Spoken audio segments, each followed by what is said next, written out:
Assalamualaikum warahmatullahi wabarakatuh. Perkenalkan, nama saya Muhammad Ali Julian, NIM 114200021 dari blok 8 untuk praktikum mekanika fluida.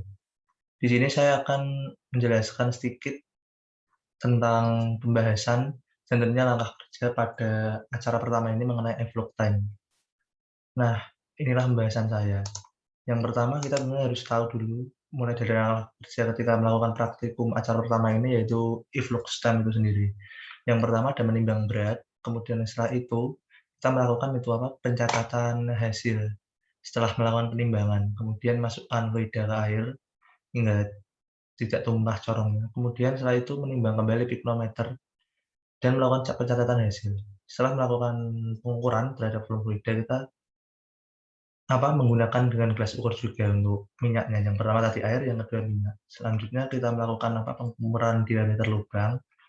Setelah itu masukkan fluida tersebut ke ember hingga menutup ember agar fluida itu tidak turun. Kemudian mengukur tinggi fluida yang ada di dalam ember tersebut dengan penggaris. Setelah itu kita siapkan stopwatch untuk menghitung nanti air yang akan turun melalui lubang yang telah dibuka tersebut.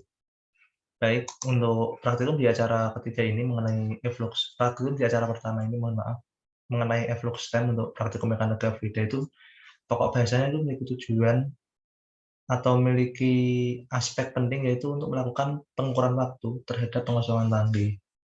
Nah, pada praktikum kali ini medianya itu berupa fluida air dan minyak.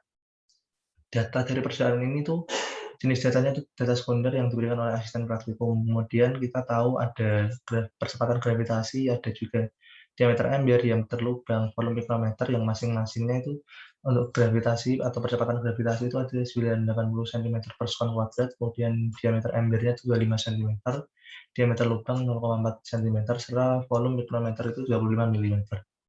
Nah, untuk acara pertama ini kita melakukan percobaan terhadap 4 zat nantinya. Untuk jenisnya ada 2, hanya fluida air dan minyak, namun ada 4 nanti percobaan untuk minyak 1, untuk air 1, minyak 1, kemudian air 2 dan minyak 2.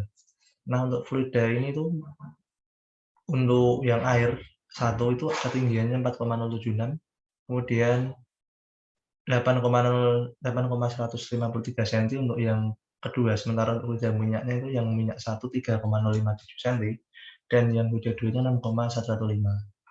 Nah, untuk massa jenis air sendiri ini tentunya berbeda ya dengan massa jenis dari minyak itu sendiri karena kekentalan dari air itu lebih kental minyaknya jika dibandingkan dengan air, sehingga viskositas antar minyak dengan air pun berbeda karena gaya tarik antar molekul yang terdapat di minyak itu memiliki gaya tarik yang lebih besar di minyak karena dia lebih kental. Kemudian ada faktor lain yang berpengaruh ketika melakukan percobaan ini seperti wadah, ada juga beberapa gaya seperti gaya friksi serta gaya berat dan gaya gravitasi. Nah, kemudian yang menjadi prinsip melakukannya praktikum acara satu ini berupa e-flux time itu yaitu prinsip Torricelli. Percobaan pertama itu diawali dengan menggunakan media air. Nah, pada percobaan tersebut kita dapatkan untuk hasil waktunya itu dari data sekunder sebesar 128 detik dan didapatkan teorinya itu 134,797 detik dengan persentase kesalahannya 5,04%.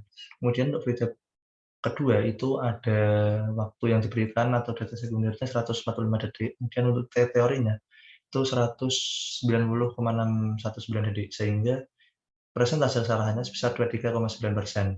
Nah, untuk fluida yang ketiga yaitu ada minyak 1 yaitu memiliki diameter lubangnya tadi 0,46 sama ya untuk keempat fluida tadi untuk mengalirkan lubang dari atas menuju ke bawah.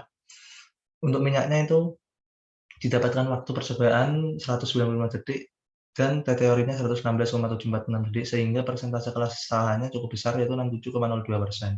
Kemudian untuk yang minyak kedua, fluida minyak kedua itu data sekunder dari asisten memberikan data bahwa percobaan yaitu 235 detik. Kemudian untuk teorinya itu 165,078 detik sehingga persentase kesalahannya itu sebesar 42,35%. Nah, berdasarkan hasil seluruh percobaan itu, kita mendapatkan hasil bahwa tangki yang berisikan fluida air itu lebih cepat untuk mengalir daripada minyak. Mengapa itu bisa terjadi? Nah, tangki yang berisikan fluida berupa minyak itu memiliki waktu lebih lama untuk berkurang dibandingkan air karena itu minyak memiliki tingkat viskositas atau kekebalan yang tinggi. Tingkat viskositas itulah yang membuat adanya gaya friksi atau gesekan terhadap lubang yang mempengaruhi kecepatan minyak itu. Sehingga ketika mengalir, minyak mengalami kecepatan yang lebih lambat dibandingkan dengan kecepatan air itu sendiri.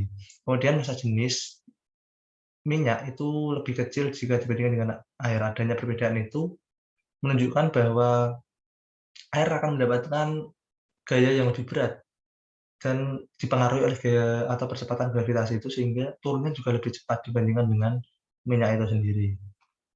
Nah, untuk percobaan satu ini terdapat juga tentunya beberapa faktor yang menjadi penyebab adanya persentase kesalahan pada percobaan yang telah dilakukan. Mungkin karena kesalahan manusia itu sendiri atau human error.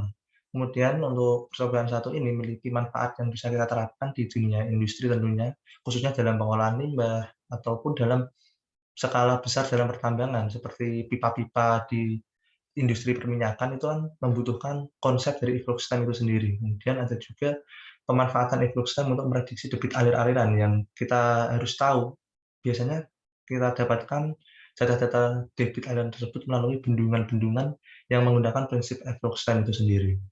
Demikianlah sedikit pembahasan yang dapat saya sampaikan. Apabila ada tutur kata yang kurang berkenan atau masih banyak kesalahan, saya mohon maaf sebesar-besarnya. Terima kasih. Wabillahi taufiq wal hidayah. Wassalamualaikum warahmatullahi wabarakatuh.